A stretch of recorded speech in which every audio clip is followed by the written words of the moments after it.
Si vous voulez aller à l'université, vous devez passer des examens. Je les ai ratés 3 fois. J'ai eu beaucoup d'échecs. J'ai échoué à des choses ridicules. Par exemple, j'ai échoué à un test clé de l'école primaire à 2 reprises. Et j'ai échoué genre 3 fois au collège. Et vous aurez du mal à y croire. Mais à Hangzhou, ma ville, il n'y avait qu'un seul collège. Et aucun autre collège nous aurait acceptés. On était trop mauvais. Je pense qu'on doit s'y habituer. On n'est pas si bon que ça. Encore aujourd'hui, il y a beaucoup de gens qui nous rejettent. Vous savez, pendant 3 ans j'ai essayé, mais j'ai échoué à l'université. Alors j'ai postulé à plusieurs jobs, mais j'ai été rejeté 30 fois. J'ai été à la police, on m'a dit non, t'es pas assez bon. Je suis même allé au KFC, quand le KFC est venu en Chine, dans ma ville.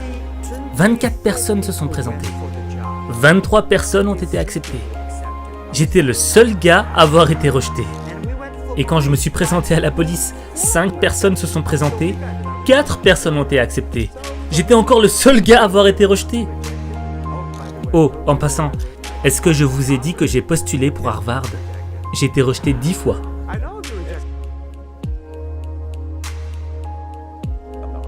Et là, je me suis dit, peut-être qu'il faudra que j'aille donner cours là-bas un jour.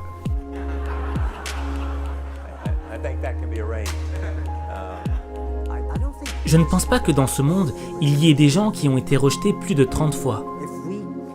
La seule chose qu'il faut, c'est ne jamais abandonner.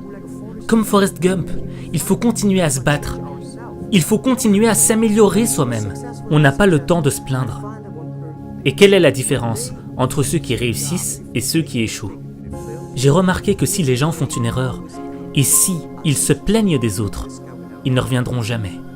Mais si une personne fait un bilan de conscience sur elle-même, et qu'elle se dit « là ça ne va pas avec moi, là ça ne va pas avec moi », là, il y a de l'espoir. La question, ce n'est pas juste comment devenir riche. La question, c'est comment vivre la vie que tu mérites. Comment changer ta vie? Faudra commencer par te changer toi-même et accepter d'aller dans une zone d'inconfort. Et c'est quoi l'inconfort? C'est faire quelque chose où tu sais que tu risques d'échouer, de perdre.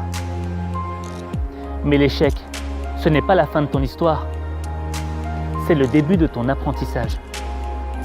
Alors, tu vas t'en prendre plein la gueule. Tu vas tomber, tu vas pleurer, tu vas douter.